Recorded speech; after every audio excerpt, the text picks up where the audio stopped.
Hi everyone, in front of me I've got Moto G56 and let me share with you how to reset up preferences on this device.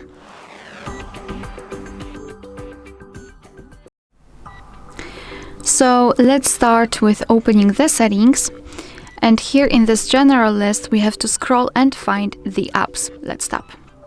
Then let's tap on see all 68 apps. Of course 68 in my case, no worries, you can have a totally different number of the apps.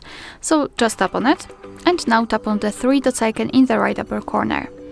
Now let's tap on reset up preferences, and here your device is informing you what it will actually reset. So among others, disabled app notifications or background data restrictions for apps. What's more, no worries, you won't lose any app data, so simply tap on reset apps and basically this is it. Alright, so that will be all. Thank you so much for watching. Please hit the subscribe button and leave the thumbs up.